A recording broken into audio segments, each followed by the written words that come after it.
All of a sudden, we were live. I didn't cut that off or anything. But hey, welcome to this week's Monkey Nut Punch podcast, starring me, Gareth, your amazingly handsome host.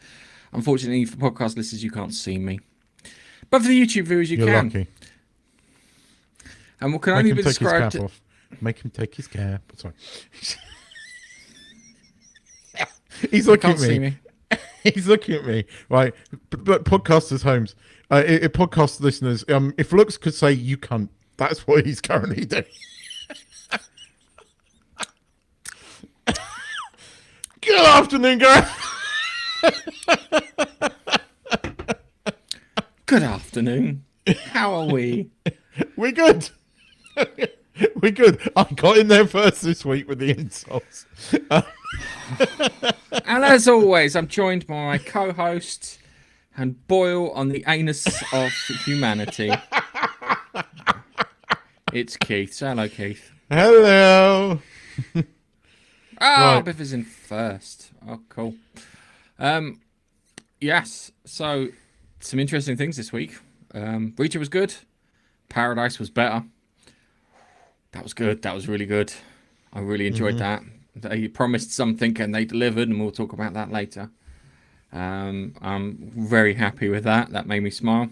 I watched Captain America Brave New World or New World Order or what the fuck it is.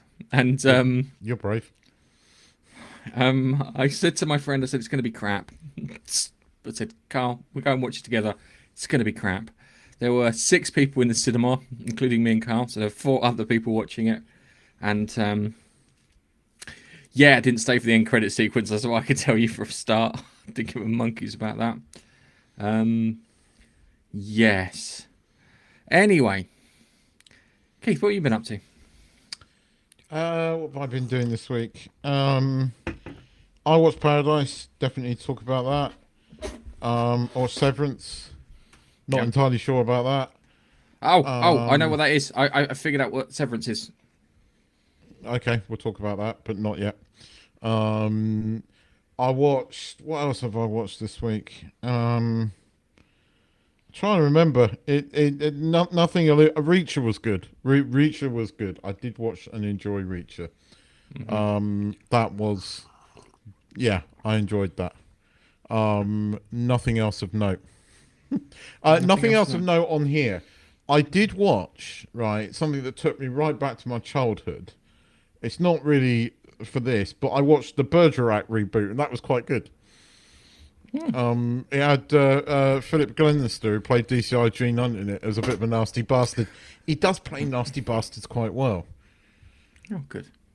So, what's it? You watched 13th Warrior? I did. Did you figure out what it was about? Beowulf. Good. It wasn't just me. Because we started off and they talked about the character, one of the characters' names. I'm like, that sounds oddly familiar. And then it went through there, and then certain things happened, and we'll talk about it when we get to it. But we've got news to talk about. So let's get on with our first news story. And I think we should open with this one.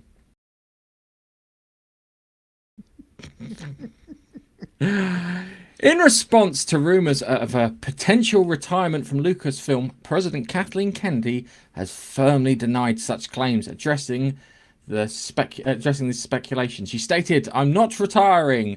I will never retire from movies. I will die making movies." Sounds like a challenge. Kennedy acknowledged her ongoing discussions with Disney's executive Bob Iger and Alan Bergman in regards to a long-term successor plan for Lucasfilm. However, she emphasized that these conversations are part of a standard corporate procedure and do not indicate an imminent departure. She remarked, "We have every intention of making an announcement in months or years down the road. We're in lockstep as what to do. That's going to be where I am continuing. What the fuck did you say?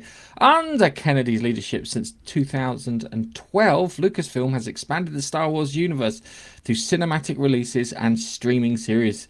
The upcoming projects include The Mandalorian and Grogu, set to premiere in 2026, and the new trilogy penned by Simon Kinberg. Despite facing challenges such as mixed critical receptions and fluctuating box office performance, the franchise has seen success with series like Mandalorian. Try to keep it positive, but it's bullshit. Mandalorian season 1 and 2 was measurably, reasonably successful for Disney Plus. But I will say this: how do you measure success? Because the only thing, so to put this into perspective, Disney bought Lucasfilm for $4 billion in 2012, when Miss Kennedy here became the boss of Lucasfilm. That's 13 years, and in that time, we have had 5 movies, at least 5 TV series, maybe 6. Now, when she bought Star Wars, it was literally, or when they bought Star Wars, it was literally a license to print money. You know, you could not do anything with Star Wars. You could literally hold on to the IP and would still make money. If you chucked out the Clone Wars and then Rebels, you would still make money, right? Some clever dick somewhere did the calculations based upon what we know. And I say what we know because Disney are not honest when it comes to their figures. We know this.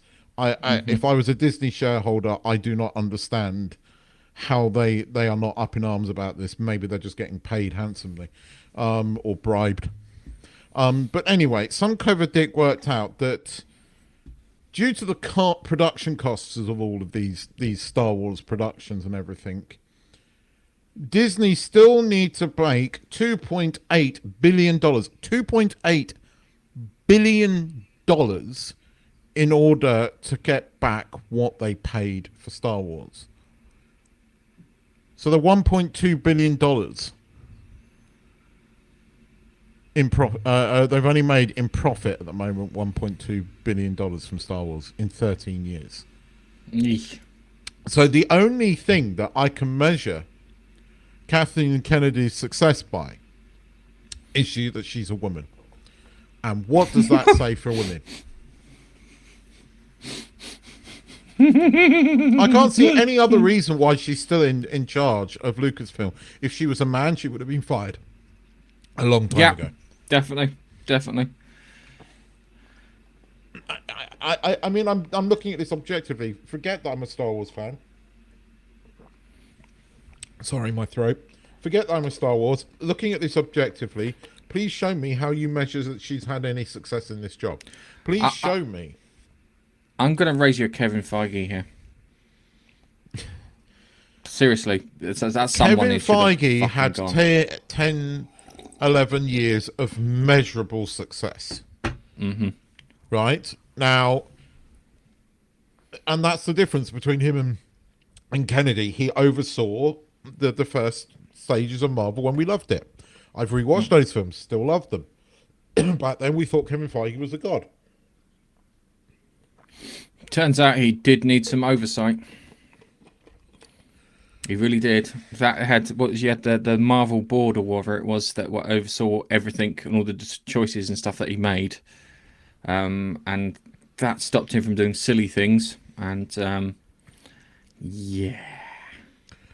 I mean, so I mean, the beginning of the week, we started off with this glorious news that she was retiring, and by the end of the week, she puts this out because apparently she was hopping mad.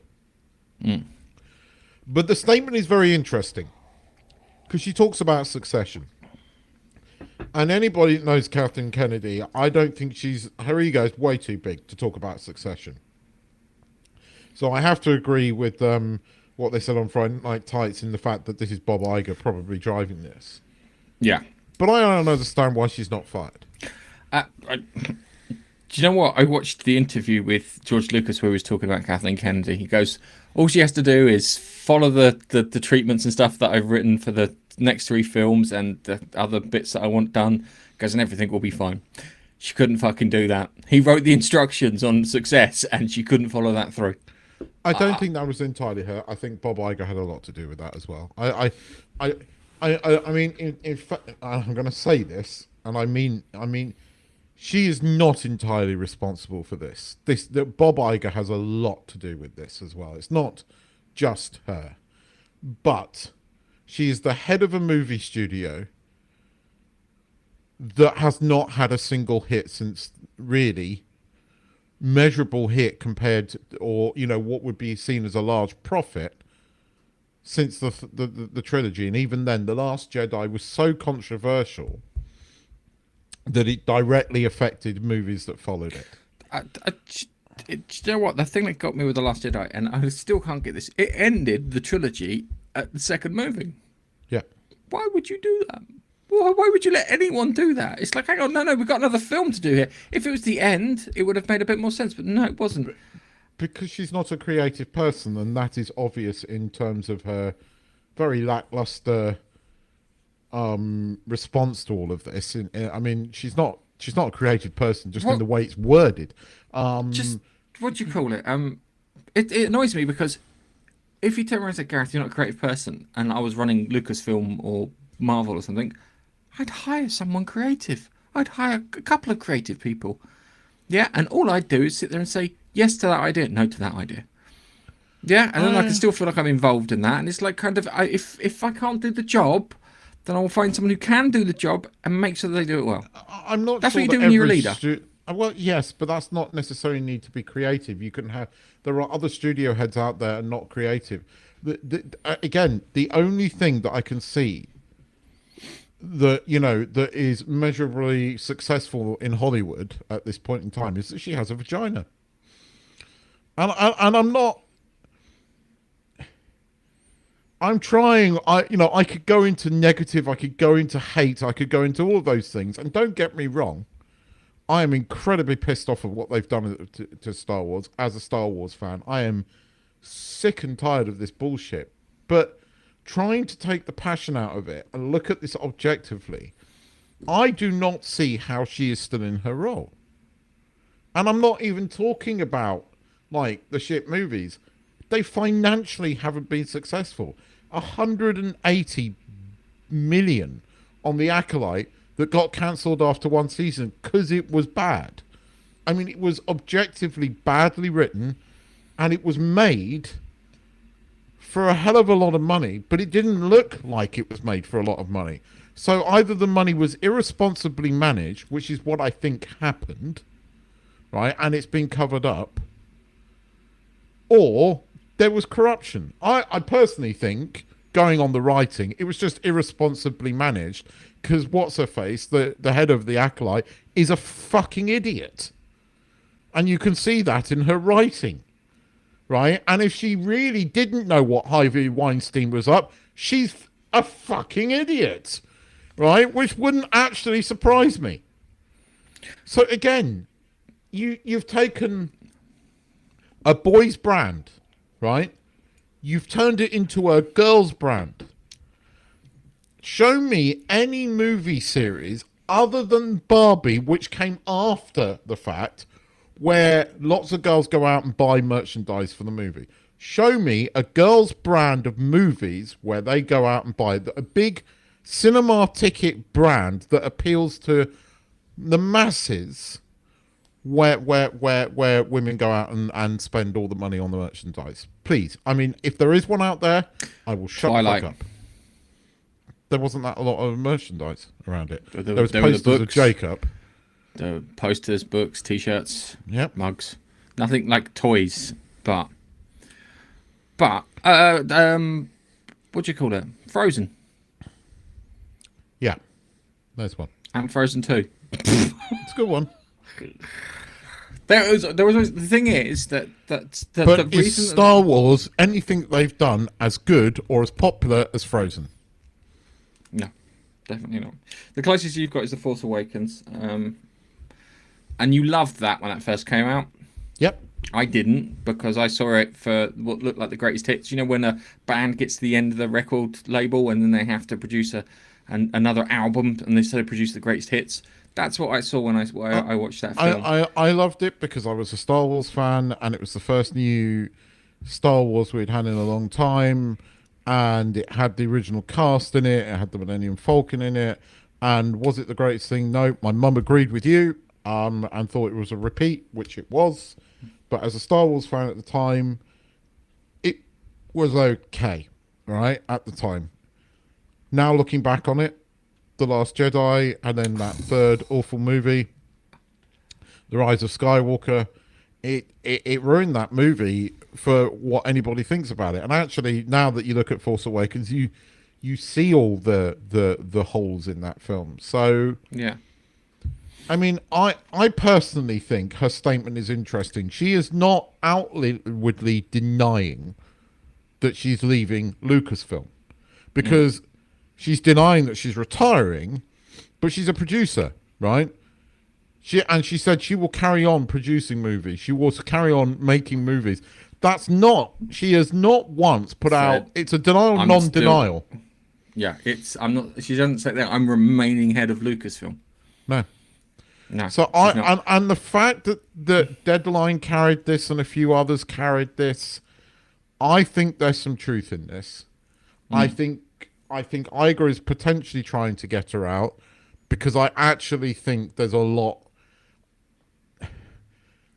Iger only just, survived the share thing last year, with the things, and a lot has happened since then. We've had these reports because of the movies they made in England. They weren't able to hide, what they've done there.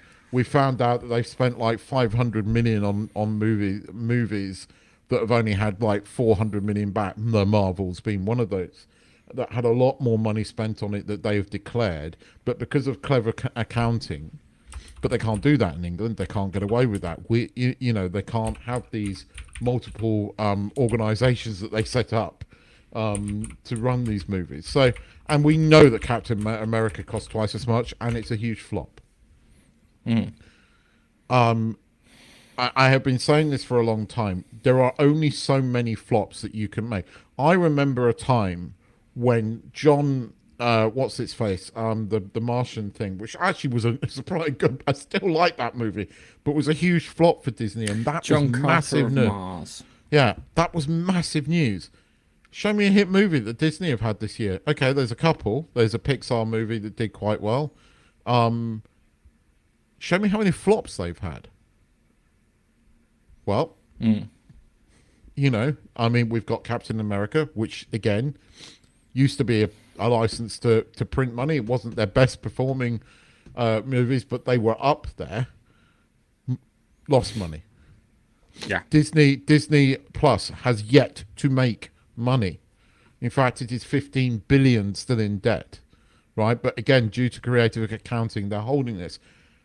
At some point, this money that they are spending is going to dry up. And I think it's beginning to happen. I think this is why Iger is beginning.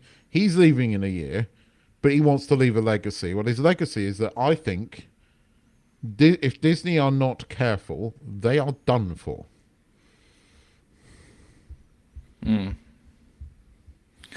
Okay, well, it's can the shit be rewrited? Yep, it can be. Are they going to do it? Nah. They're ideologically captured. They're prioritizing the wrong things, which is annoying.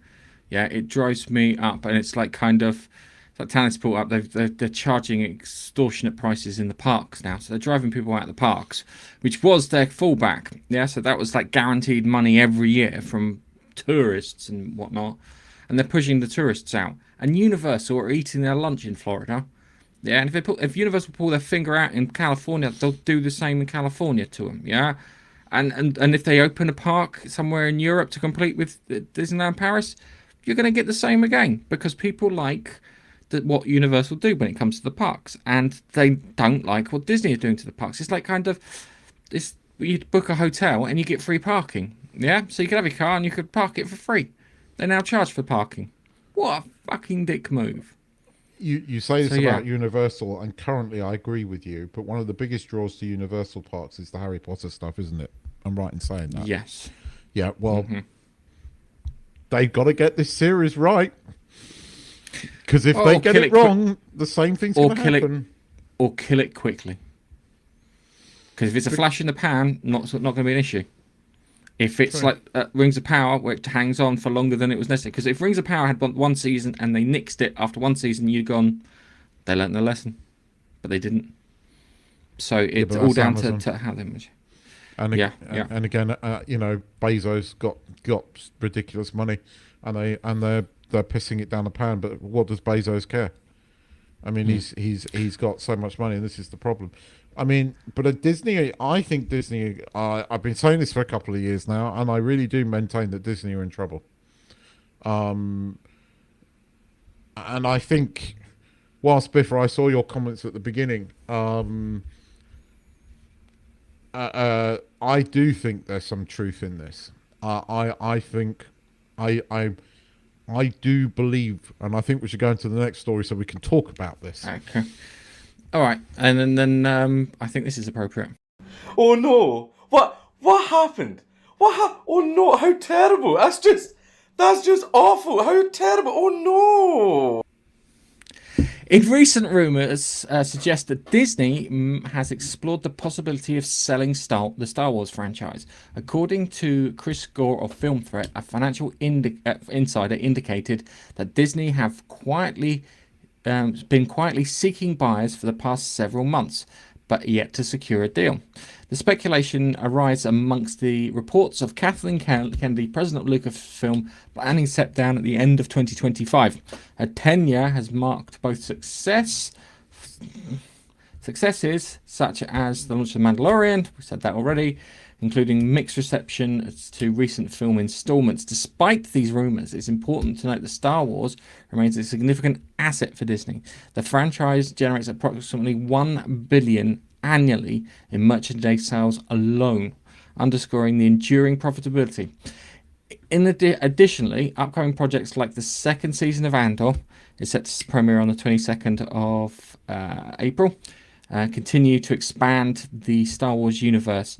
I heard rumours a while back that some Saudis were going to buy Star Wars. There's been lots of rumours, but again, you see, it's amazing how so many articles out there really bend the truth or present the facts. Yes, they make $1 billion every year in merchandise, less so in the last few years. Merchandise sales have been declining for years. In fact, companies that are allowed, there's a lot of companies out there making lightsabers because they don't own the patent on that are making more profit on Star Wars than these guys are. Yeah. It is also worth pointing out that they've lost a lot of money on productions, and I think the $180 million that was spent on the Acolyte, I think it's a lot more than that, but again, due to creative accounting, that's what we know about. I'd just like to point out that this story is an amalgamation from 6 different sites. Yes. That Park Place, Cosmic Book News, Date Book of sfchronicle.com, The Guardian, as.com, Polygon. So I know you said I've got it here because I like to make sure mine uses a source from multiple locations to make sure it's as legit as possible. Whilst this is purely a rumour. Yeah. If I have my business hat on,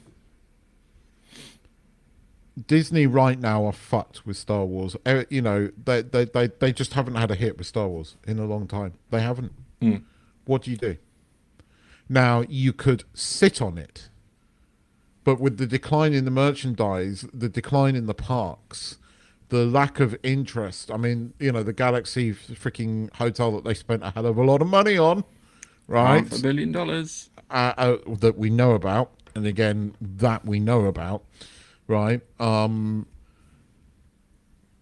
they closed, right, because they were charging ridiculous money. Yes, the fees have gone up to go to the park. Why do you think that is? It's because the business is losing money and is not as profitable, so they've had to, right? Due to what they did in Florida, and thanks to Florida now basically making them pay for policing and things like that, the costs have gone up. This is all to do, and this is all under Chapek and Bob Iger, but Bob Iger picked Chapek. So again, Disney are in trouble. They're hiding it right now from the shareholders because they're a publicly company, so they're doing their level best. But you just have to stand away and look at the bigger picture, and look at all these things coming in. Marvel is in the pan right now, blaming it on superhero fatigue. You've got Star Wars. It's in the pan right now. It's not making enough profit. So, what do you do? Where do you go? Well, you have your stream crash out temporarily. That's the first thing that happens to you. So, all right. So, Gareth, fix Star Wars for me. Yeah? First thing I would do is the following. Yeah? Every project, all of it, cancelled. The lot. Next one, yeah? Galaxy's Edge, yeah? It gets relabeled and rebranded as fucking Tatooine. Yeah? Everybody wants to go to fucking Tatooine. You're going to have Darth Vader walking around. You're going to have Luke Skywalker walking around. You're going to have Han Solo walking around. You're going to have Princess Leia walking around. You're going to have Lando Calrissian walking around. Chewie already walks around, yeah? You're going to have all the ones that people love walking around that thing. That's number one that needs to go on there, yeah? You can still do all the other stuff and yoga. Ogre's Cantina. I was going to say Yoga's Cantina then. And you can still have the blue milk and all that jazz. And you can still have the First Order bits in it. That's fine. I'd also put in some bits like kind of young Obi-Wan Kenobi, young Anakin Skywalker. Somehow try and figure out how to put the bloody battle droids in there. Because people, even though I hate the prequel, I don't hate the prequels. I'm not a fan of the prequels as much as most people are. People still go for the prequels. I would focus on making sure that it's done with all of those bits. Everything else gets cancelled, simmers for 5 years, and then find someone somewhere who's got a really fucking creative idea. Or what I do is I go back to George Lucas's treatments that he wrote, the 3 that he wrote. I turn around and say, you know what? Those ones that we made, I'm wiping them out, and we're going to do what George Lucas wanted, and that will finish it off. Three lots of trilogies, all from George Lucas. And I'd sit there and go, George Lucas, please, like the fucking Pope, bless this, yeah, and give him a copy of the 3 scripts. He blesses the 3 copies of the scripts. We make the ones to his specs, and then move forward that way. No remaking anything else. No Rey fucking trilogy. I think Daisy Ridley's a lovely person, but I think that she was shit in Star Wars. That's a really annoying thing. When you look at the new Star Wars films, yeah, I don't blame any of the actors in there. That's a really weird thing. I blame the directors and the writers. Yeah, remember when, what's it called, Phantom Menace came out and everyone hated Jake Lloyd? Yeah, I don't do that. That's not worth it anymore. But in my sheer frustration of it, I stopped caring about Star Wars like 2 years ago. Yeah, and lots of other people have. I agree with you, but I mean, did you see part of her statement? She said, Kennedy came out and said it's really difficult to make movies because Star Wars fans scrutinize so much. But you knew that. This is not. That's part of the job. Fucking idiot. Yeah, that's part of running Lucasfilm. Lucas knew that, right? Yeah, he hated it. Yeah, but he knew it, and that's probably why he sold it. You should have known it. You worked with him. You worked with him for years before this. It's not an excuse. And again, I there's 2 things that could happen here. They could license it out. Sony was failing with Spider-Man, so they could do the same thing. Give it to somebody who can make really good Star Wars, but they get part of the profit and share, and that could work. But right now, the heads of Lucasfilm, they're all fucking idiots. You got that Pablo what's-his-face. What do I do? Oh, no. I attack the biggest Star Wars YouTube channel at a time when YouTube was being watched by millions of people. How is that guy still working for Lucasfilm? Oh, how? and it attacks someone who recovered from cancer too. What a scumbag! What a fucking scumbag! That's instant fire. That is sorry. You put the company thinking. So what we're doing is, you're being fired. We're now bringing matey to wherever, showing behind the scenes. Try and make him seem good and whatnot, and then because it's just that is, and this. I don't know what it is with Hollywood and the fact that they think that we have to watch their stuff. We don't have to watch their stuff. We have choices. Yeah, you make bad films like shit Star Wars films. We have a choice. I'm so glad that J.J. Abrams' career is finished. He's gone. He is done. I'm waiting for Paramount to ask for their fucking money back from him. Because they asked him to produce something, and he produced a shit Batman show with a female penguin in, which they wouldn't put on their streaming show, and sold to Amazon. And Amazon went, oh, this is bad. So, Star Wars is dead. It needs to just die. Along with Star Wars is dead, along with Doctor fucking Who, Star Trek. What other things do we used to love that has died? When they kill the Wombles, I'm done. I'm committing suicide. When they go after the Wombles, that's it. It's game over. It really is. As soon as they've a transgender fucking Womble, I'm out of it. Yeah, it's the Wombles are wombling free along Wimbledon Common. You see, right now, all of these are dead. But again, I go to Picard season 3 as a model, and Terry Matalis. You just need to find. There are people like Matalis that care about these. Keith, yeah? What did they do with that? What did they do with that? I know what they did with it. They squandered it. You could have just done a follow-up, and you could have had Seven of Nine and What's a Mush and Junior Picard it would have been fine. I agree with you, right? But Star Wars hasn't had that moment, although maybe Andor season 2 might be it. I don't know. You just need to get people that respect what they've got, like what they've got, and make stuff for people. They've got to get people like us again back in there. When I say like us, nerds and geeks, which Terry Matalis was one of, right? Who also was able to write competently, right? And make those shows. As soon as you find people that have passion for what they're making and are not just trying to mold whatever franchise in their world views, which is what Kennedy's done, and she's surrounded people that think the same way as her, and they've molded it in what they think is right and not what it was, which is what Picard. But Matalis went, no, I'm just going to make the good Star Trek, and he did, right? And everybody loved it, and everybody forgave it. Okay, they squandered it. But I can see that happening with Star Wars. If I could see it happening if somebody made a good Star Wars show again. I don't think Andor's the right thing. I think Andor's going to do better than a lot of people give it credit for. Although the trailer's good, but the people that are making the trailer didn't know what they were doing, and you're going to know why in a minute. But I'm going to be honest with you. I reckon there's going to be a decrease from the first season.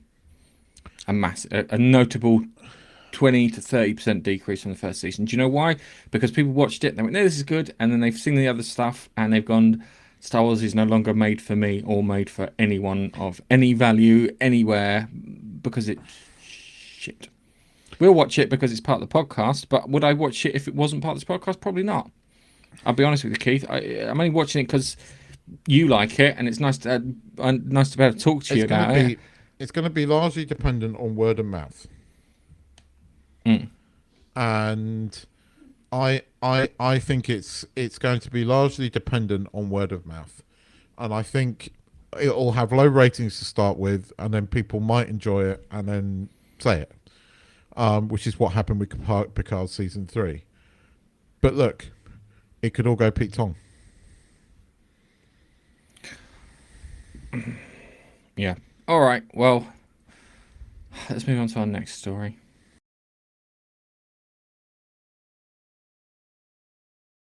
I'm going in. Cover me, Porkins. I'm right with you, Red 3. Got a problem here. Eject. I can hold it. Pull on! No, I'm all right. How did you get into Star Wars? William Shatner, renowned for his iconic portrayal as Captain Kirk in the original Star Trek series, has recently hinted at his potential return to the role during a panel at the Fan Expo in Vancouver on February 21st. Shatner revealed that he has been approached by a writer with a compelling pitch for Kirk's return. He expressed interest, stating, "I've been asked to come back as Kirk so many times. If Kirk was going to come back, it has to mean something. It has to show, and it has to show. But I was so impressed by the writer, I said, let's talk after. I'm done in Vancouver, so I'm awaiting the pitch to make the show." Following this, Shatner took to Twitter, playfully acknowledging the discussion. "Well, I don't know if you've heard, I've been approached to resurrect Kirk. It's still up in the air, or buried under some rocks." Oh, I like that. Whichever case, I'm going to hear what the folks at Paramount have to say. Shatner last portrayed Captain Kirk in the 1994 film Star Trek Generations, where the character met his demise as he flew off a bridge going, "I feel happy."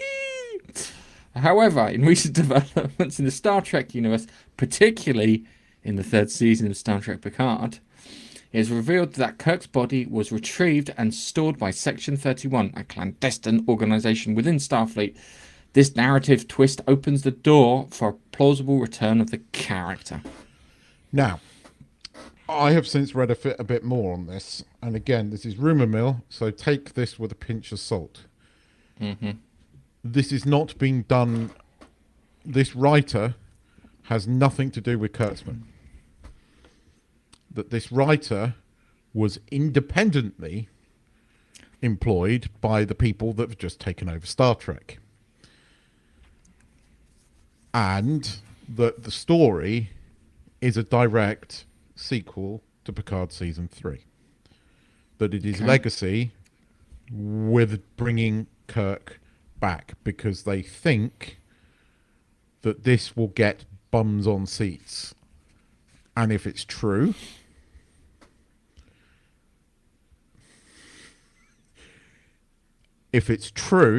Kurtzman's done. Now, we've been hearing this for a long time. It's rumour, and he keeps on making stuff. And there is another season of Strange New Worlds, which he has very little to do with. Wait, Keith, I need you to stop, because apparently Starfleet Academy has already got a second season. Season 2. Yes, but that was already... How the fuck, when it hasn't finished being made? Because it was always going to be 2 seasons. Because it was already 2 seasons, and because of contracts, and because it would cost them probably more not to make it. So, but I think it's... Who the fuck signed that contract? Sorry, it should be, what, 10%? The people that no longer work for Star Trek, and Kurtzman, and various other people, because this is what they did. Look at how they squandered Picard Season 3. But the rumour is that the writer that contacted contacted William Shatner has nothing to do with Kurtzman. That this is them going, look, we had all this love for Star Trek when Picard Season 3 came out, then we've squandered it. How do we get it back? Well, there was that one scene that Matalas did. If we brought Kirk back, if we got him on screen, people are going to watch. And again, there's some credibility here because of that short that got all that attention online by the Roddenberry people. And the rumour, again, is the writer was also involved with that. If this is true, and take this with a pinch of salt, because it might not be, it might just be wishful thinking.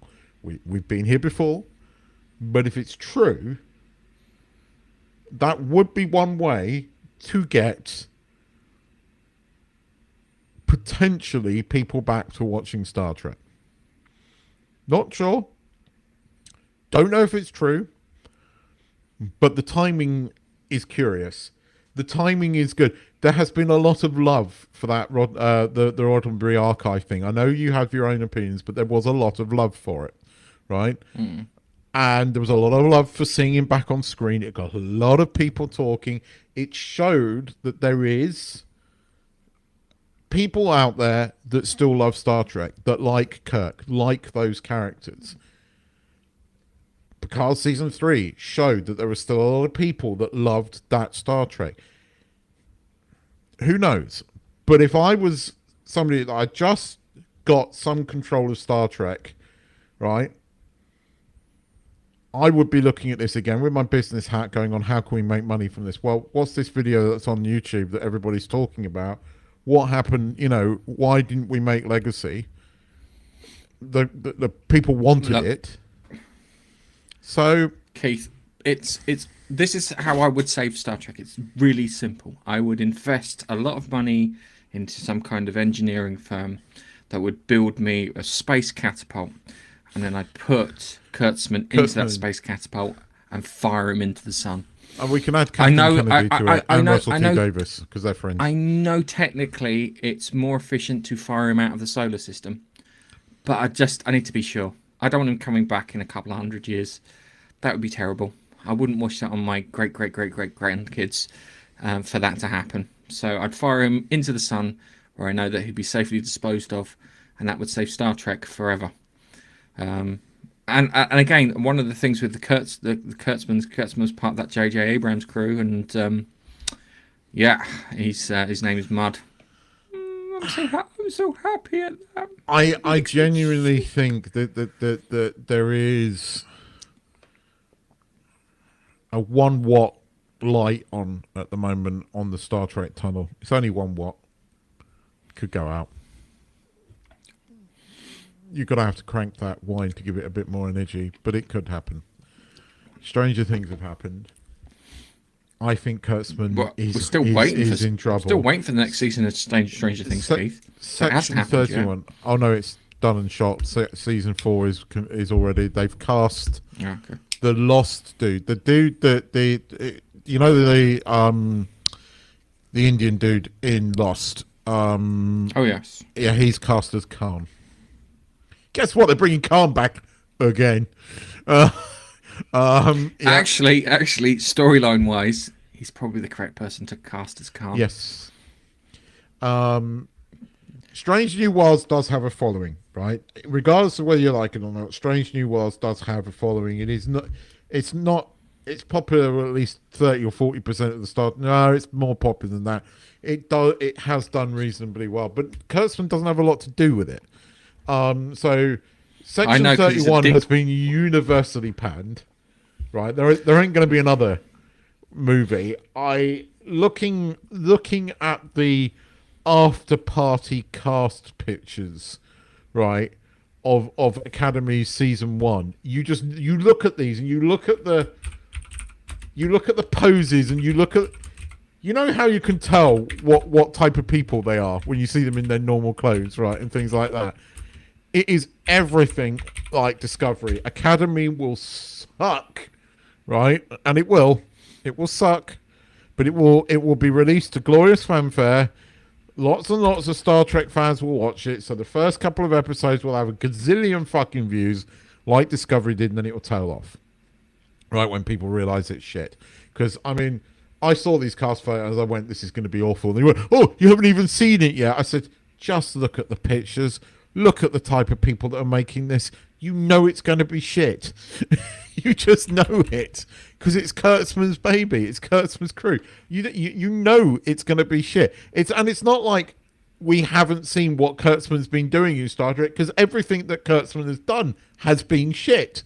Everything that he has directly been involved with, directly produced, or written or directed has been shit. Right? Strange New Worlds, he doesn't have anything to do with. It was made by somebody else. Is Strange New Worlds good? Not really, but it's better than anything he's done. Yeah, I don't know how he's got a job in Hollywood. But as I said, he's part of the J.J. Abrams crew, and I think that's it. His card's marked. He'll never come back after this to anything. No one will let him go. Paramount will never employ him, and I don't think anyone else will, because he just loses fucking money hand over fist. I think pay attention to William Shatner thing, because if he lets slip who the writer is, you'll know if there's any truth to this, because if we find out who the writer is, if it's Metalis, I don't think it's Metalis. That's what we want. But I think it's somebody That's what we want to connected to hear. him. No. That's what we want to hear. Metalis, because Metalis. Oh, it would be amazing if it was Metalis. I mean, if he could write the show, not necessarily. Think it would be amazing. I don't think it is. I think it's somebody involved with the Roddenberry archive, but that's not necessarily a bad thing. And Shatner was involved with the Roddenberry archive thing, and that has had a lot of love. So I can't remember who the people are. I'm trying to remember who the people are that have now got Star Trek, because it isn't Bad Robot anymore, is it? Or Bad Reboot? Skydance. Skydance, that's it. Apparently, They're the ones. Skydance have been. This is Skydance, not Kurtzman. We will wait. We will wait, and we will see. And if there's if there's hope, there's hope. If there's not, there's not. But I'm going to you have touch to some win me over. wood, because next week we're going to be having a Put conversation. your hands. Take your hands out of your trousers, Keith. You're not that. You're not that handsome. I'm touching. I'm touching your desk. Next week we're going to be Touching talking my about desk. something. We're going to be talking about something, and if the early rumors are true, we might be slightly more hopeful next week Okay. because it's Daredevil All right. next week. Let's move on to our next story.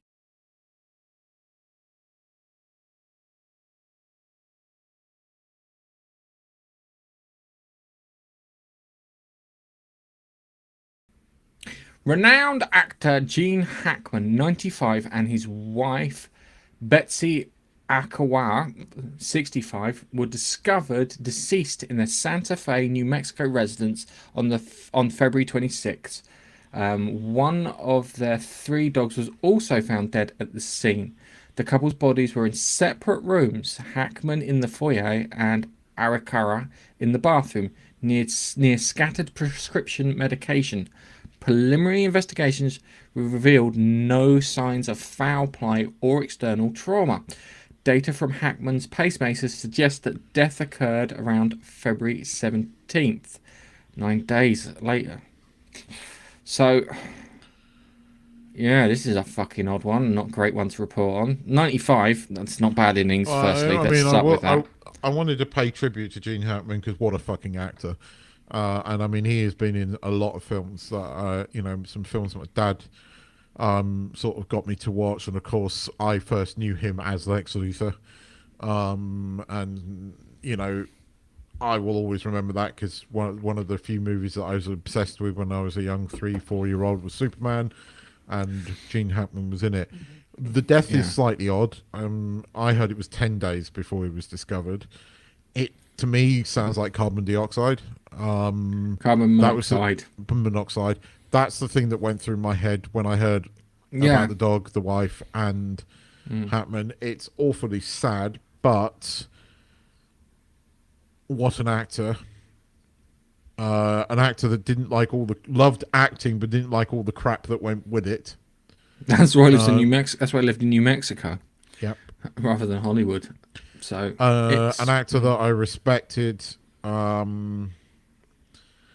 And yeah, I mean, as I said, just in some amazing films. And was an immense talent. So rest in peace, Mr. Hackman, but thank you for giving us, just brilliant, complex roles. I mean, even in a movie like Superman, his Lex Luthor is probably still the best Lex Luthor that's ever been on screen. And I don't know, the animated series, Clancy Brown.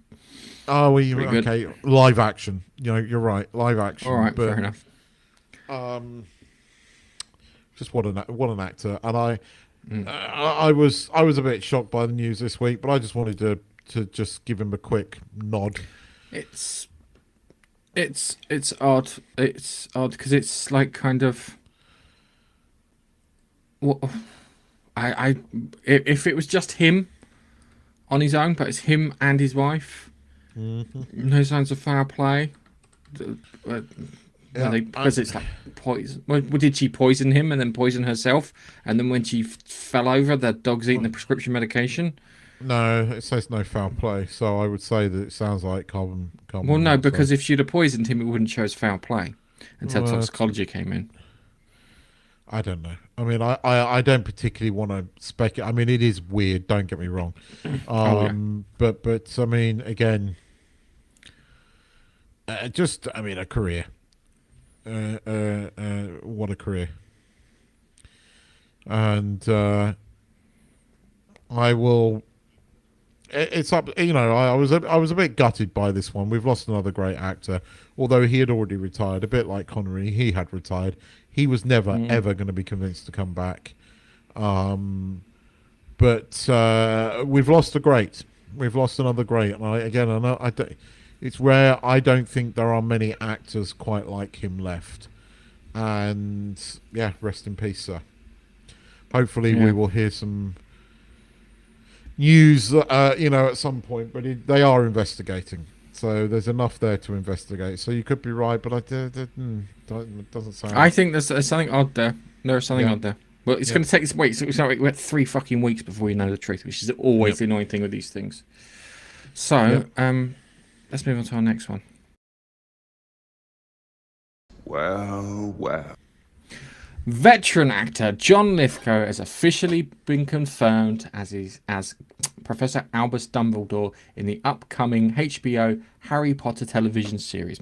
At 79, Lithgow acknowledges the magnitude of this commitment, stating, "This is going to define the last chapter of my life. The series aims to deliver a faithful adaptation of J.K. Rowling's 7 novels, dedicating each season to a single book." Lithgow portrays Dumbledore following the previous performances of Richard Harris, Michael Gambon, and Jude Law. Lithgow expressed both excitement and apprehension about undertaking this iconic role, recognizing the challenge and expectations associated with it. And it's not an easy decision because I will be 87 years old at the wrap party. Oh, I 10 years ago, maybe.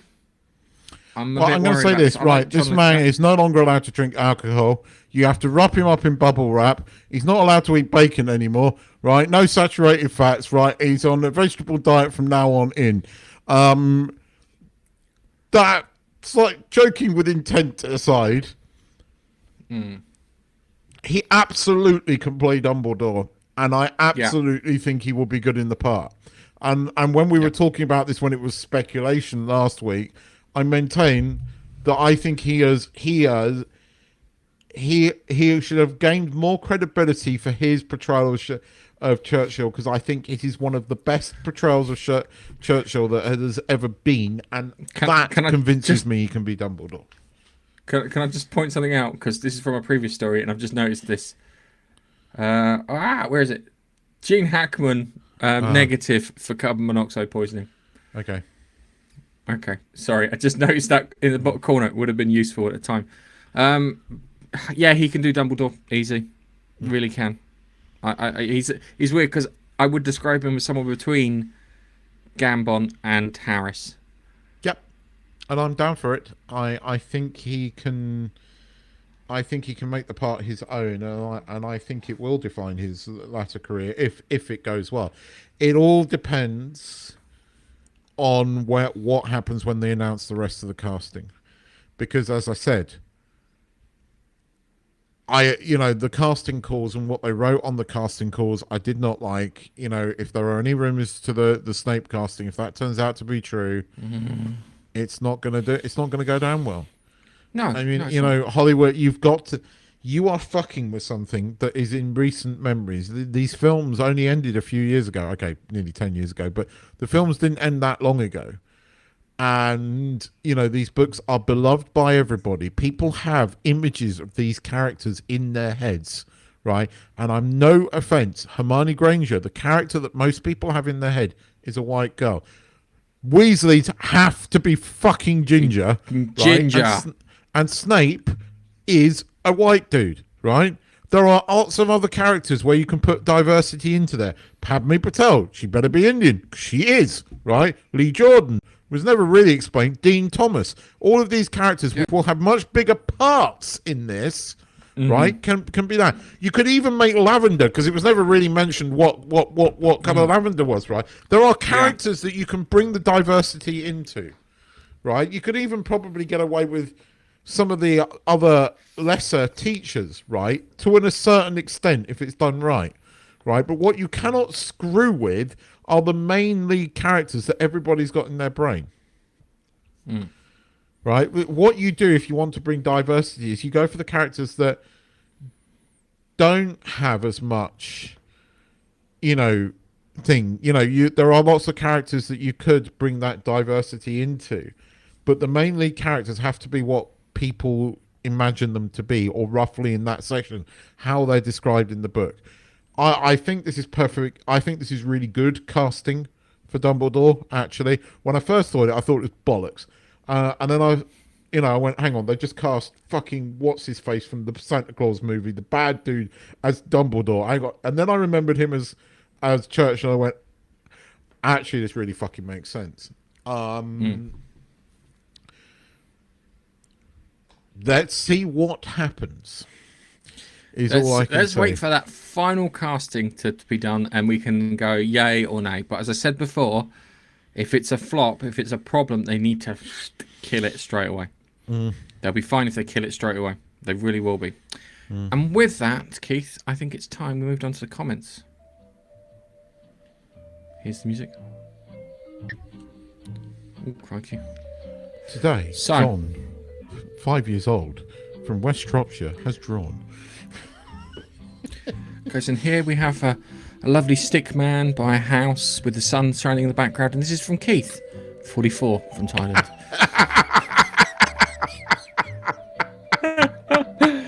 Right. Biffa gets the gold star this week. Kathleen, what's it? Disney ain't selling Star Wars. Kathleen Kennedy ain't retiring. Yeah. The missus, despite having the inside track, second.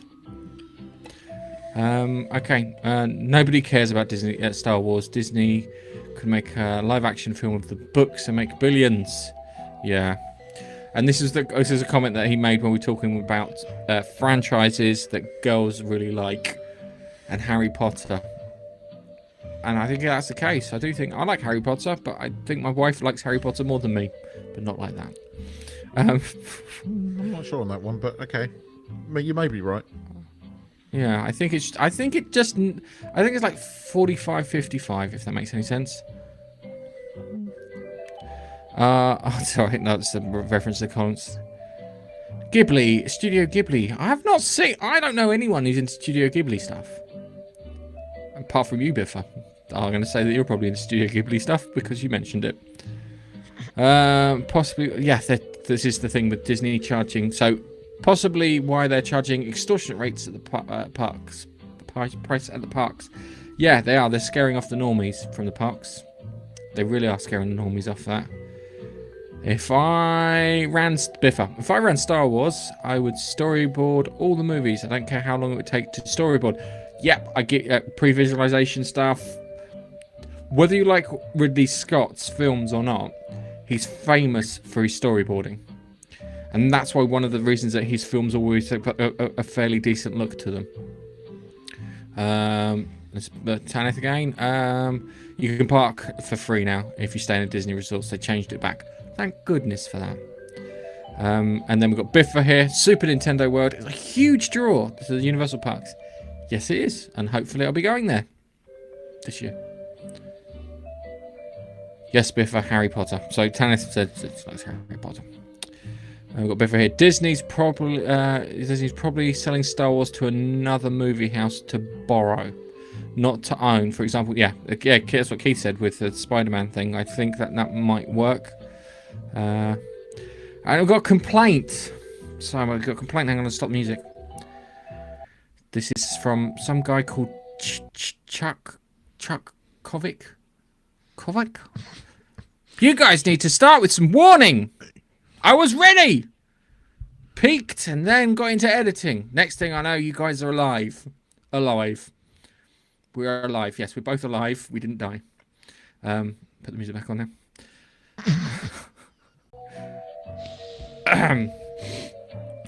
You're at work on a Sunday. That sucks. Just want to pop and say hello. Say hi, Laurie. I signalled to her. Hi, Laurie. I'm really sorry. Sucks. I know it sucks. That's too good. YouTube needs to notify better to guess.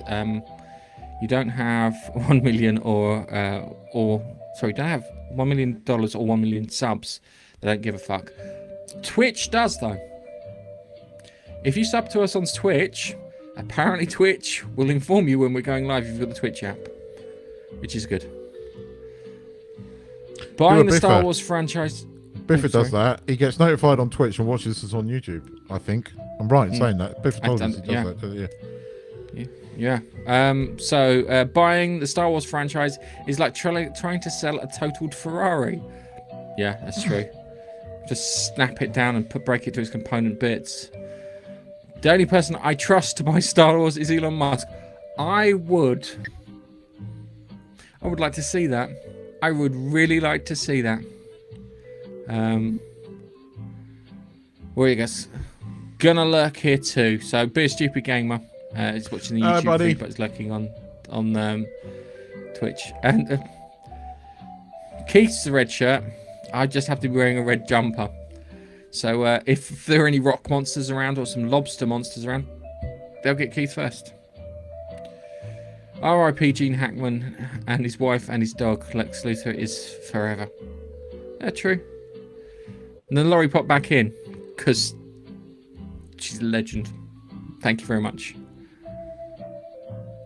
Roll the tunage. Or tonnage? Yes. Okay. Well, now.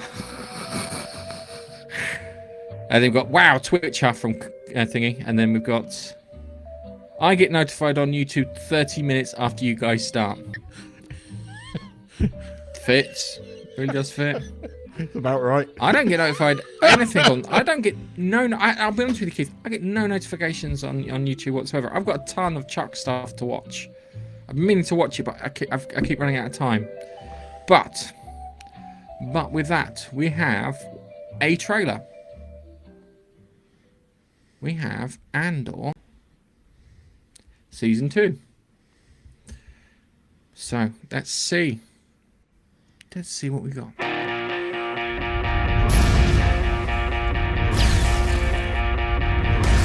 We're in a war. You want to fight?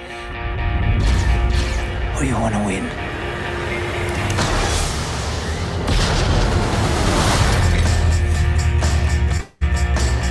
Last night a dream. Did they watch the first season of Andor? Look, this looks more... Right, I'm going to say this now. Looks more action-packed, but what the fuck is this music? Yeah, this is not Star Wars. No. Let the world turn around. All our hopes have come to be. The revolution starts now. What a swell party this is. Oh, they got Krennic. Look, I watched this silently the first time I saw it, and I went, oh, this is good. Then the music. I was like, what?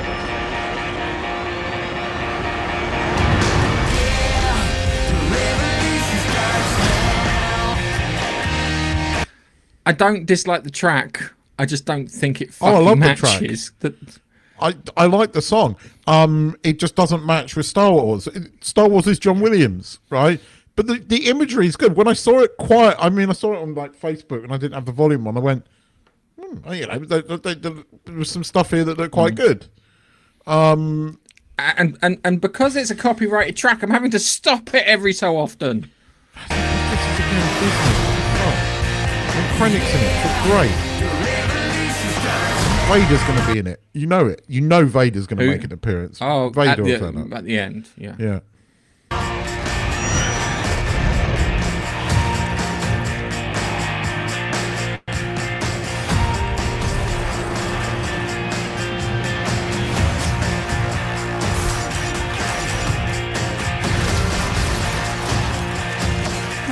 this moment.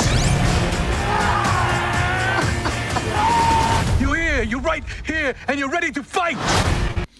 And they've actually got Saw Gerrera in it, and he's just not going to go, oh, I think I'll die now. I think I'll die. I've had enough. Yeah, but Saw Gerrera had quite a big... Saw Gerrera was in Clone Wars, so there is a big Saw story there. That's the thing. But it was from the film perspective, because I didn't watch that Yes, part I of know. Clone Wars. It just looked like some guy who went, you know what? I'll give up. Look, the only way I could describe this trailer is imagery, yeah, right, music, yeah. So it's like, yeah. It's like, Disney, what the fuck are you doing? I think my favourite bit is this bit here. Hang on a second. Oh, I like that. That there. I love Yeah. that. I'm That's sorry. pretty fucking cool. I like helicopters, and I'm a big fan of like the Apache and the Lynx, and like even the Hind gunship, and that just makes me think of that. And that's who at Lucasfilm signed off on this. And again, it shows that they just don't know what they are fucking doing. Right? Here, you've got something that's actually competently made, looks like Star Wars, right? And what do? You put a modern human rock track on it. Well done. yeah.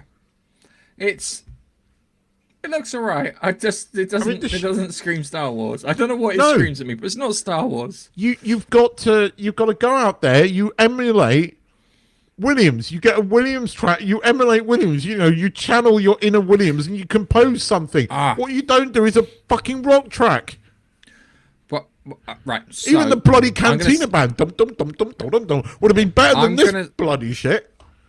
I'm gonna send you some music from people who've done like redos of Star Wars. Yeah. So you can have a listen to some of these things, because they're really good, and it feels a bit like a modern twist on what we've got. So yeah, we'll do that in a bit. So I'm excited, but I don't see it as Star Wars. But then again, I never saw Andor as Star Wars. There were moments it just happened that to be felt Star Wars. I mean, when they had that bloody, I still maintain the TIE Fighter fucking flying through the mountains was awesomely epic, right? And they made TIE fighters seem dangerous. That was the key thing. And the bit with the rebel ship that fucking slices up that it wasn't a destroyer. What was it? The frigate, wasn't it? It was a rebel frigate, and that was Star Warsy and kind of epicy. This is meant to be. You'll be pleased to know. The rumor is they are releasing. It's 4 3-episode stories, right? Set over the next 5 years, right? And apparently they're releasing all 3 at once. So they release 3 one week, 3 the next week, 3 the week after. So over 4 weeks, right? We're going to get 3 episodes. So we're going to get a story each week with 3 episodes. And if that's true, that's awesome. I think it looks... I personally, when I first saw it, I went, this looks good. This looks better than season 1. We've got like a lot more action here. And it feels a bit like Star Wars. I like seeing the stormtroopers in the film. And it felt and had... But then I watched it again with the audio, and it just totally detracted. It didn't feel like Star Wars, because we're not using Star Wars music. This irritates me, because it could be more popular and more people will care about it if you just put some fucking classical John Williams style music on it. That's all you had to do. This shit is not rocket science. These people are fucking retards, and I don't like using that word, but they are. Whoever signed up on this is a retard. Okay, I'd just like to point out that Keith doesn't like using the word retard because it hits very close to home. Which way do you go, George? Which way do you go? Where are we going? Sorry, I couldn't help it. I queued that one up. I was like, right. What are we going to talk about? Are we going to talk about... let's do Paradise last. But so what do you want to talk about? Let's do Severance first. Yeah. And the reason I want to do Severance first is that Severance this week referenced the Greek story of Persephone. who was trapped in the underworld by Hades and needed to be rescued by Orpheus. If it's Orpheus, I'm sure it's Orpheus. Could be wrong. It was so the underworld where they had all these rooms and stuff that she was doing, and she has been severed multiple fucking times. Yeah. Yeah. So if she ever goes back to reintegration, she is fucked. Yeah. And the question is what benefit has it to them to do this? Yeah. And I think that partly allows people to be tortured a certain way. So you can give the impression that you are torturing someone over and over again, and had that with the dentist, and had that with the handwriting thing with Gemma, and she's doing the thing with the handwriting where she's writing all those letters, and you can see her handwriting going to shit, and you can see the thing with like the dentist, it goes, it's been 6 weeks, and she goes, oh, okay, because from her perspective, it's not been. And the severing thing has worked. The downside is that when Cold Harbour is completed, then so What's His Mush needs to not complete Cold Harbour. And what's in the Cold Harbour room? Yeah? What is in the Cold Harbour room is the next question. So what are they working towards? Yeah, so what we've seen now is they've got an individual, they severed them off multiple times for multiple different rooms. For what reason, what purpose does that solve? As I said, one, it allows you to torture someone. Yeah, and it makes it look like it's just forever, even though it's not. So you can still keep within certain guidelines, shall we say? So maybe there's like altruistic thing about separating out trauma and stuff like that. And then you've got Mark with his reintegration, where it seems to be working. And that's interesting. And his sister now is that doctor or the person that was helping him reintegrate is fucked off. So she thinks she's done the job. I don't like the idea of the hole being in the head still. That kind of bothers me. I just think you get like corn or a bit of popcorn in there, popcorn kernel in there for some reason. I thought and the then moments, there's Helly. I thought the moments with Gemma, because we didn't see Helly this week, did we? Oh no, it was in flashback. That's why. Sorry. I thought the moments with Mark, with Gemma, his wife, and showing us, those moments. Some of that was shot beautifully, and it was well done. I'm not feeling Severance at the moment that much. It took me a few days to actually watch that episode, and there were moments that were great, and it was like, okay, she's got multiple innings. It just feels like it's sagging a bit. We had an entire episode of that, and I don't feel like it's taking us anywhere other than that she's got multiple innings that we could have been done in 10 minutes. I think it doesn't help when you put it up against this week's episode of Paradise. Yeah, but this you is put the it most up against this week's episode of Paradise. I mean, this thing's got ridiculous numbers, and I mean, I think it's like one of it's breaking records, Severance, at the moment. It's Apple TV's most watched show, but I think it's like one of the most watched TV shows in the world right now. And it's getting ridiculous numbers, and I don't know how, because it sags. It's a bit of an effort to watch. Does that make sense? Whereas Paradise was like, fuck me, I'm going to watch that 3 times because I know what a bloody, because I bet you I missed loads of shit, which I did, right? So you've got to watch it like numerous times to get everything that happens, right? Whereas, I don't know, I haven't rewatched any episodes of Severance other than one moment where I wanted to check something, Whereas Paradise, I've rewatched every single episode at least twice. So it depends on this last episode what they do. Yeah. Yeah, I think it's got 10 episodes, so I don't think this is the last episode. I think it's got 10 episodes, but I'm not sure. But it to me, it has kind of sagged a bit. So things to note, and it was I can't remember if it was last week or this week, and I noticed it. Keir, they keep going on about Keir, praise be to Keir, and it sounds more satanic, sort of thing. Yeah. Kia looks like a giant evil mega corporation, because there are lots of stuff that Kia owns. Yeah. And I don't mean Kia as in the car company. No, I think Kia's Poor the Kia. devil. I think there's too many bloody references to him that borderline religious. Praise be to Kia, and everything's dark, and I think Kia's the devil. I think you're right. Persephone, you're right. I can see it. It's the underworld. Yeah, I think that's it, because it really felt like he's going to have to go to the underworld to rescue her. But he has to be careful in how he brings her back, because she's been severed so many times. And you saw her try to escape, and you know that there's the severed floor, and then whatever this other floor, the experimental floor that she's been kept in. Now, going back to I can't remember which one. So Dante's Inferno, they had the seventh floor was the god of. Seventh circle was the circle of violent death, and there was the one that repeats itself. I can't remember what I've never read it. I've only read the cliff notes for it. So, hang on a second. I'm gonna just Google it quickly, because I think that you've got that circles of hell thing there.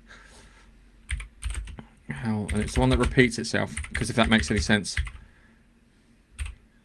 So what was this? 7 circles of hell, floor 7. 9. The 9 circles of hell. The last one was kept across for traitors. I'm just trying to find it. So it was always a weird, because it's like Fields, yeah. You had Fields and Bert, yeah. And Bert had a lot of fiery stuff last week behind him. Fields, my brain's gone, well, Elysian Fields, isn't it? Ellis. If his first name is Ellis, or middle name is Ellis, or last name is Ellis, then that's a reference to the Elysian bloody Fields, which is also referenced in there.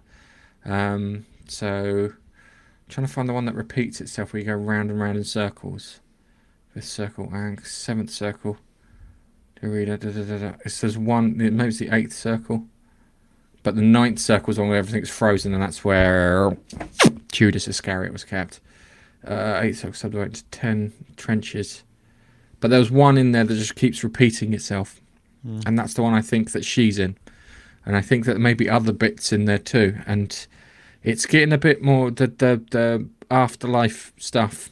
I don't know if they're going to lean into it again. I don't know if they are purposefully leading down that way, or they're just using it as a theme, if that makes any sense. That's a bit that bugs me. So yes. So anyway, I thought it was okay. I thought it was quite nice to see a world that looked a little messy and a bit more colourful in comparison to the normal. Yes, I mean, like I said, the world. scenes when he was with Gemma were purposefully shot in a much more colourful way. You know, they totally changed the colour grading on it, and I thought those scenes were lovely. But at the moment, I'm finding it a bit of an effort to watch Severance, and maybe it's just the mood I'm in, or I'm just not feeling it. I'm not feeling Severance like I'm feeling things like Paradise. As I said, Paradise did not help Severance this week, because Paradise was fucking epic. I really enjoyed that. Dude, we were both right on what the bloody disaster was. We were both right. Yes. And I didn't see that coming. Yeah. Fuck it, let's talk about Paradise. Let's talk about Paradise, and then we'll talk about Reacher.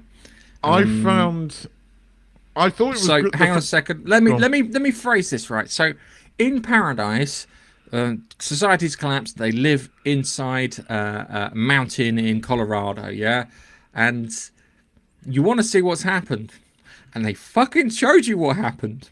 And it was great, because you saw all the panic and all the shit that went down, and how the whole world just literally turned inside out over the course of a couple of days. And it was really good. It was so good. And you find out what happened to his wife. You find out his wife survived. And you find out that the president had the option to nuke the planet, but he didn't take it.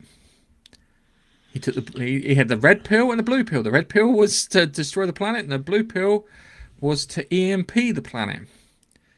and he EMP'd it, which was nice, which shows he was kind of a good guy, and I appreciate that.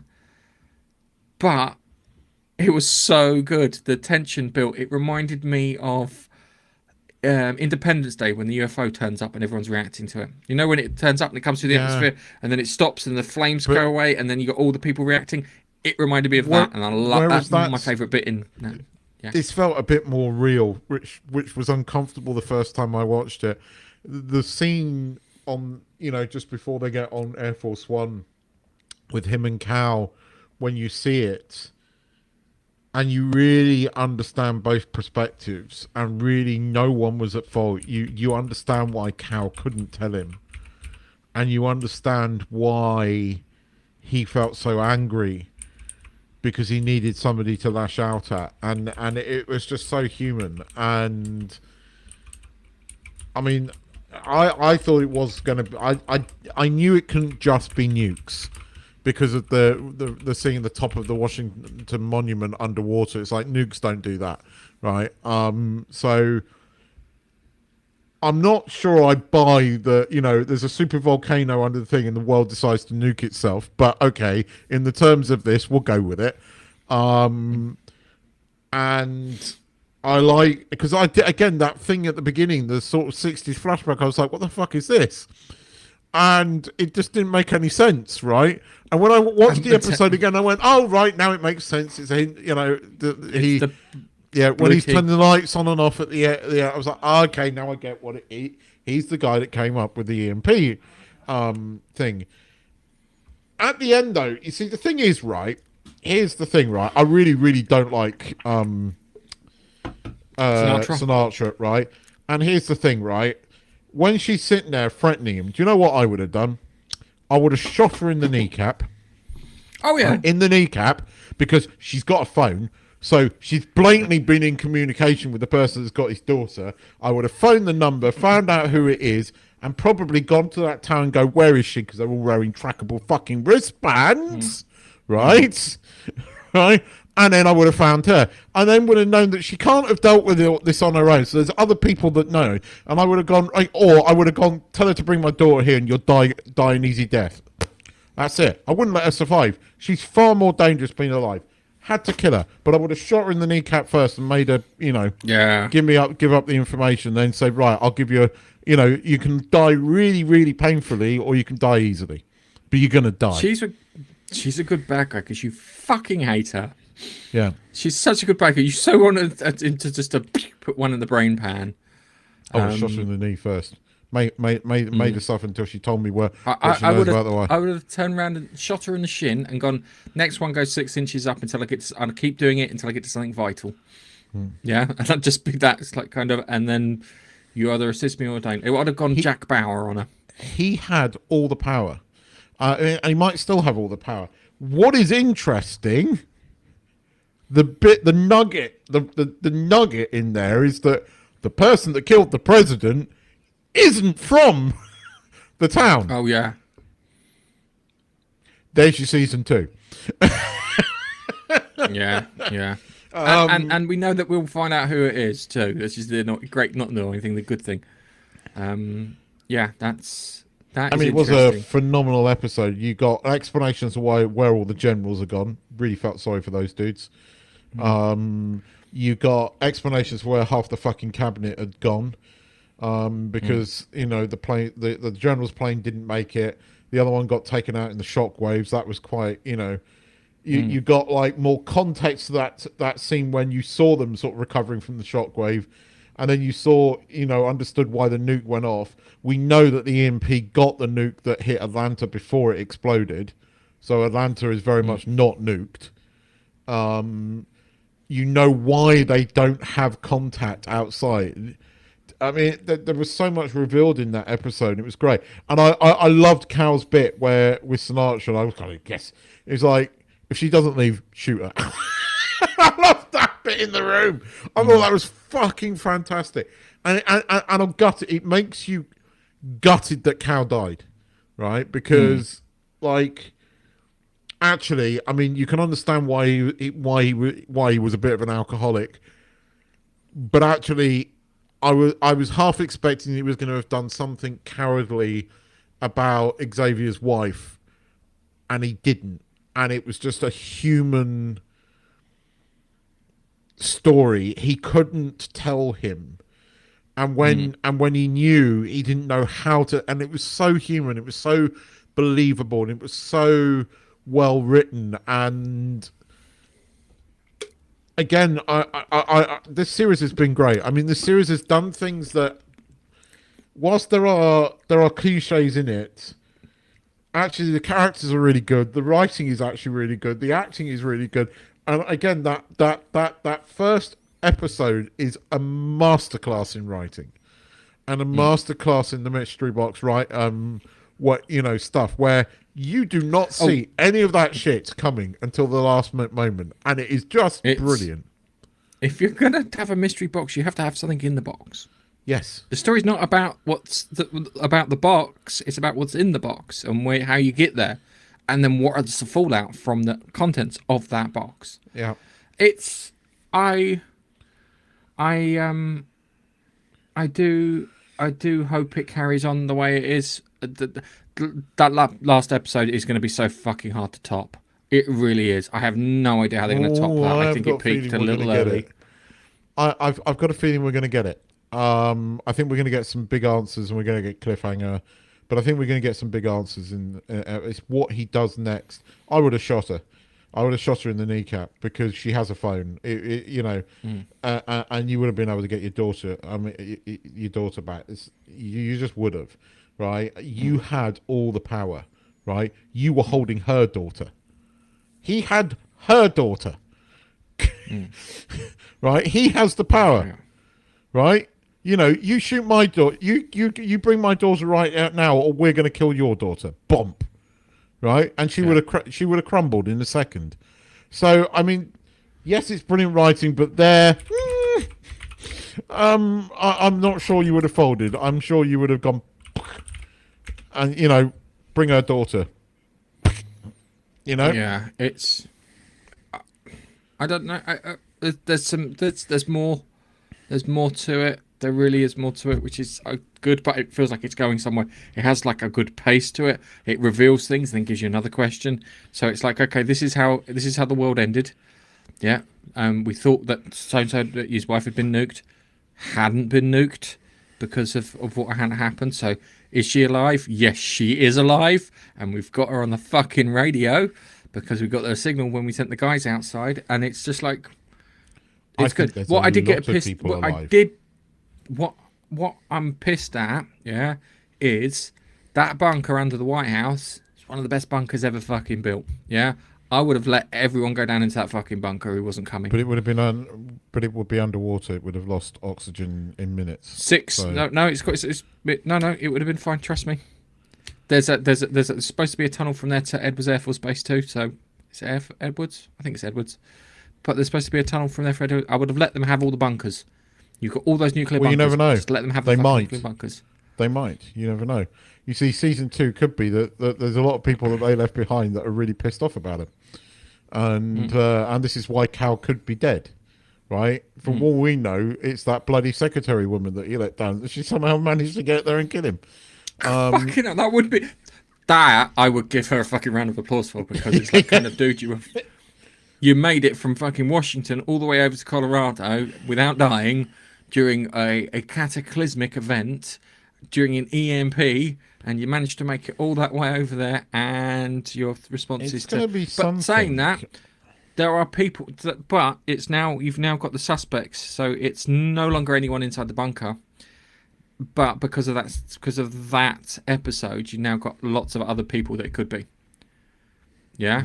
So you've got her... You've got not Cal's wife, Xavier's wife. Yeah, so she could have been her. Could have been someone with her. There are a ton of other people there too that he was pissed off. That he had an attempt on his life a while back. Could be the scientist. Remember the scientist on the TV? It would be mad if it was. I would have loved that. That would have been quite a funny twist. I don't think it is as an outside one, but as much as it did make me laugh where he went, fuck, shit, tits. 3 things you can't say on American TV.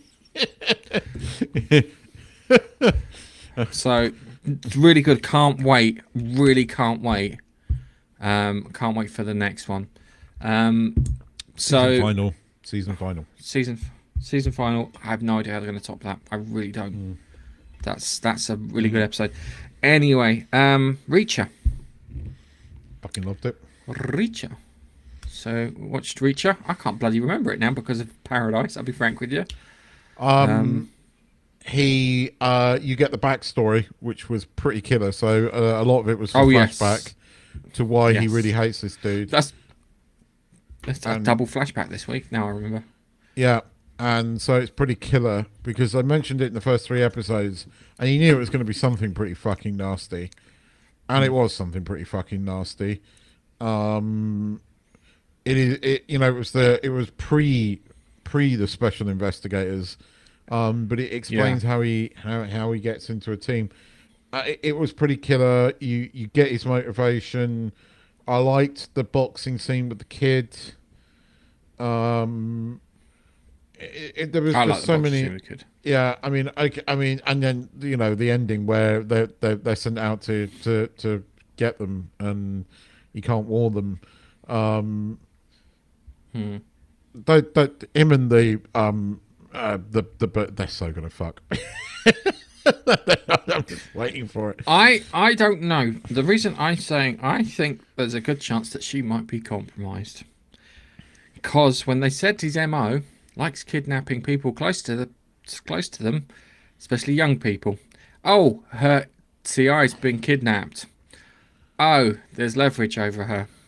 I know that there's something's going to come up, but yeah, I think that yeah. We're already halfway through the season. Can you believe that? Because we've got the first 3 episodes. We're halfway through the season. So we've only got 4 episodes left. But, again, Reacher punching people and beating the shit out of people. I love it. The French maid. I think she's a spy. I think so too. I don't know. I haven't worked out what she is yet. I don't think I think she's a good spy. I think she works for an organization. But I don't think she's a bad guy. I actually think the dude, the kid's dad, I don't think he's a bad dude, but I don't think he's that bad. No, I think he's good. I think he does love his son, and again, I liked how Reacher sort of said, "Look, he clearly does love you. Look at all these stuff," and I loved that. Right? I reckon this guy. It's going to be another one of those. His dad's going to die because he's a bad dude, so he has to sort of pay. But he's going to redeem himself slightly before he dies. I'm calling that now. It's the other thing too is I like the fact that his dad seemed very happy the fact that Reacher was teaching him how to punch. Yeah, because you watched that and he was like, "Good. This is that probably won him over more than him killing Matey in the house and blowing the house up." Because he looked at him and actually he's teaching him to defend himself. So that would be that's the first thing that if you have to go under any kind of protection is you have to make sure you look after yourself. They teach you how to keep your mind occupied so you don't get crazy if you're ever kidnapped and other things. The thing I like about Reacher is the bad guys, you just want them dead, right? And and the thing is, the dad, I don't feel that about. The other dude, I want him dead. And if Reacher, causes him a bit of pain before he kills him, you see, the thing was the only criticism of season 2 is what's his face is the T100 dude. I can't remember his name. T1000 dude, right? Patrick something, right? He was a real nasty bastard, right? And I think he should have suffered a little bit more before he got thrown out the plane. I think maybe, he should have got beaten up a bit more, maybe a bullet to the kneecap, felt some pain before he was thrown out the plane. These guys have got to suffer a little bit. I mean, okay, maybe I'm being slightly sadistic, but these dudes have got to suffer a little bit. They've got to experience some of what they've inflicted. But I don't feel that with the dad. So I don't think he's a middle bad man, but he's not that bad, if you know what I mean. I still think he's quite a good dad. And again, Hollywood, featuring good dads. Shocking. But no, I liked Reacher. Reacher's good. Glad that we already know it's got a season 4. I like the dude that plays him. I like Reacher. I like being back with just Reacher and like these side characters again. I kind of quite like the female boss woman. I do FBI, quite like her. DEA agent. Yeah. The DEA agent. And I like her sidekick bloke. I like how he's loyal to her, and it makes sense. I think she's gonna unintentionally have to screw Reacher over slightly, but Reacher will understand it because Reacher's Reacher. It's going to get worse before it gets better, but in a good way for us. Yeah, I like Reacher. It's good. Yeah. It's worth watching. It's good. It's good. It's the only good thing on Amazon. That's why I only temporarily pay for Amazon at the moment. Yeah. All right. So we've got our next film in our John McTiernan journey, which I was kind of pleasantly surprised by. And I remember watching it. Never seen it before. And then I forgot it. So I watched it again. I have seen it before, and the only bits I remember was the bits in the cave towards the end. It's based on a Michael Crichton story called Eaters of the Dead. And it's got some Beowulf influences in it, and it was Not just influences, needed you. It is Beowulf. Is Beowulf? Yeah, I know.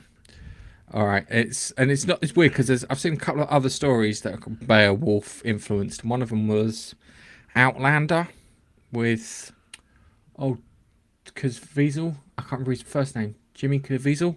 He was in he played bloody Jesus Christ, for crying out loud. I actually genuinely mean he played Jesus Christ from the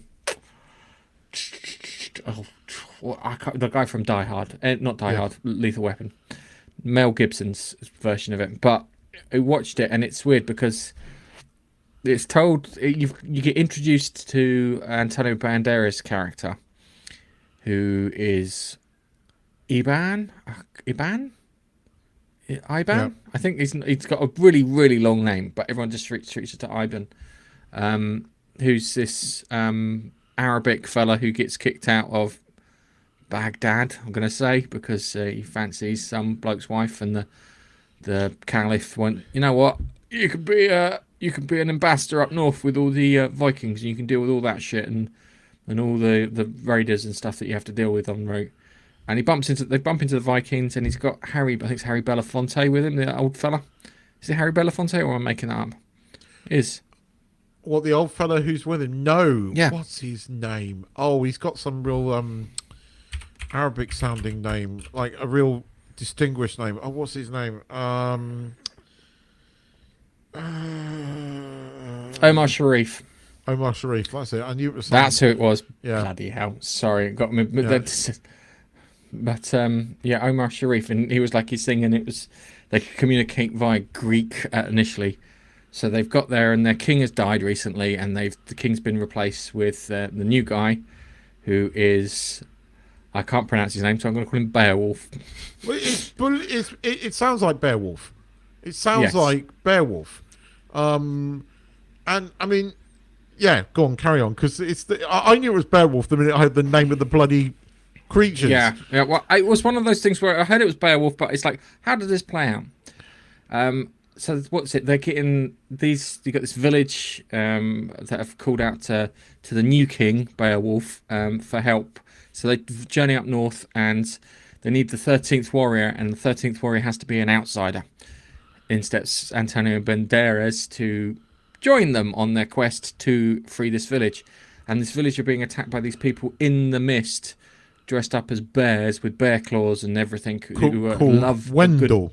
It was when they called them the Wendell, and I went, "Oh, hang on, this is Beowulf." Sounds like Grendel. Yeah, and it's like, okay, Gwendol, right? Hang on, that's 3, right? So where's the mother?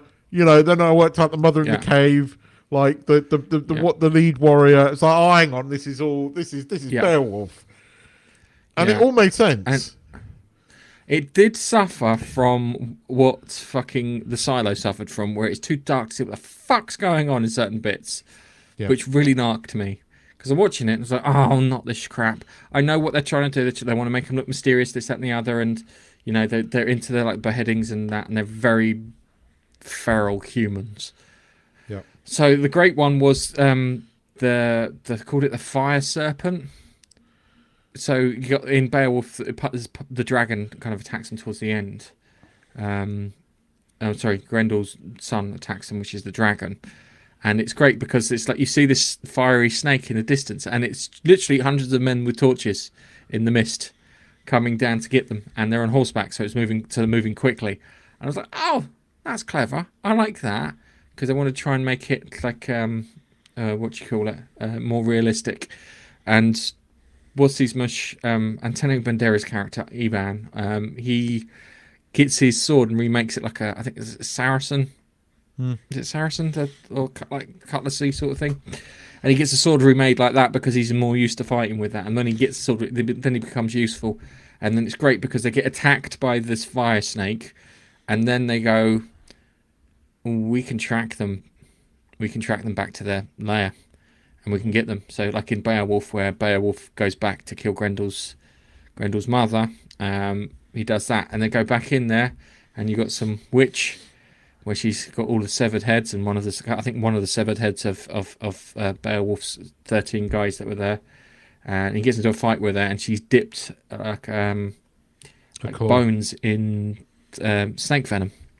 So she slashes in with the snake venom. So like in Beowulf, where he dies of his injuries from encountering Grendel's mother, that happens, and then after that they get back to the village for the final fight.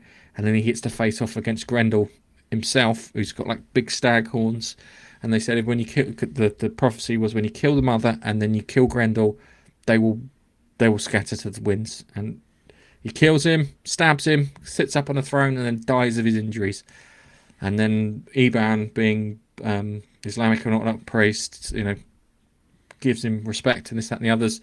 And then he leaves, and it says because he's the only one who can write, he wrote the story of Beowulf. And it, apart from that, too dark to see what the fuck was going on, I enjoyed it. It was quite good. Bits that I agree with you. The cast was quite good. Some faces there from British TV. I mean, there was a lot of British actors there. You had Charlie Curran. Yeah. Ginger chap. Was in, yeah. You had the big fella. Yes. Oh, the Scottish one. I can't remember his bloody name now. Yes. But yeah.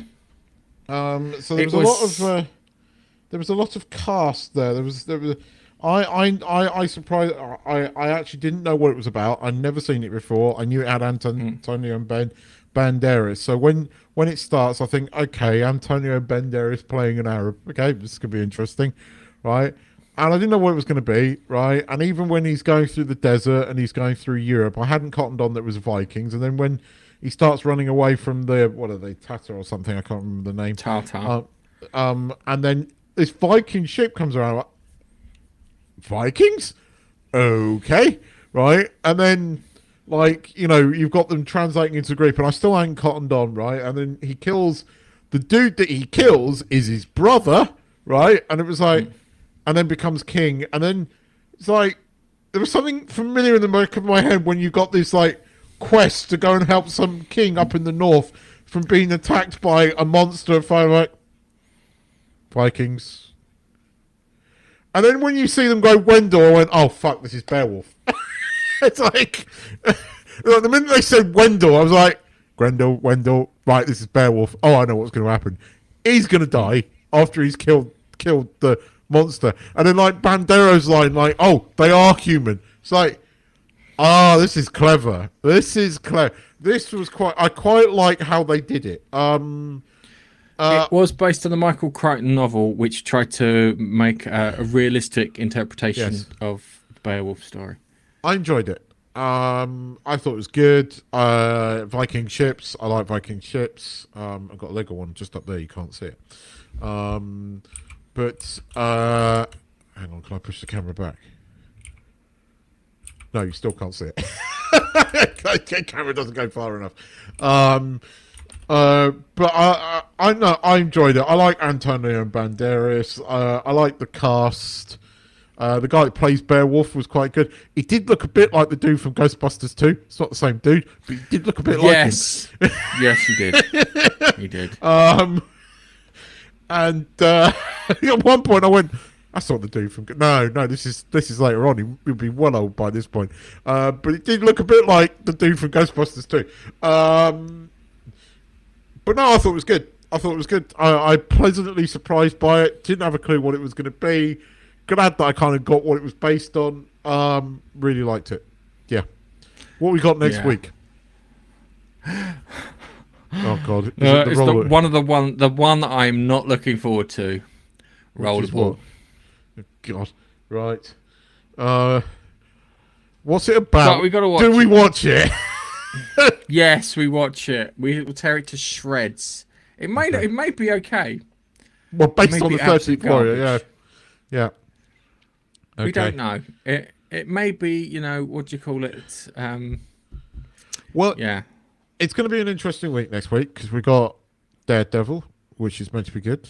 And by the way, Daredevil's got season 2, which is in production apparently. Lots of people are saying this is a return to Marvel. Thing is, I watched The Defenders I watched The Defenders this week. I really don't like Jessica Jones, right? I really don't like Jessica Jones. She's not very nice, right? She's not, and I think that's where they went wrong. I do kind of like Daredevil. I think Danny Rand is a bit of a naive idiot, but not necessarily unlikable. And Luke Cage is a nice guy, right? And yet they're talking about bringing back Jessica Jones. I'm going, I'm not sure that will work right now. Because she just plays it. She's not likable. No, she's just. It's weird. Tanner started watching Jessica Jones, and I watched it, and I realised that there's a lot of people from The Boys in. Well, I say a lot of people. 2 people from The Boys in it. You've got Starlight, who's like the first victim of Kilgrave, and you've got she plays. Oh, I can't remember who plays the assistant who works at Vault. One who keeps pulling her hair out. But yeah, it's yeah. I like David Tennant as Kilgrave. Tennant bang on the money on that. And I watched a bit of that. I don't like Jessica Jones. I really don't. She's just unlikable. There's not a lot that's redeeming about her. Whereas I like Luke Cage, and I watched The Defenders again, and I forgot The Defenders was actually reasonably good. Again, I've got criticism of it. I don't know what we're going to make of Daredevil, but a lot of people who have seen it have said it's good. This could be, again, a small light at the tunnel for Marvel. We will see. But we're definitely going to talk about that next week. We've got Paradise season final next week. We got a lot next week. So, it's going to be a show next week. I can tell you. Lots to talk about. We'll have to start early. And on that note, I think it's time we say goodbye. So, it's a bye from me. It's a bye from him.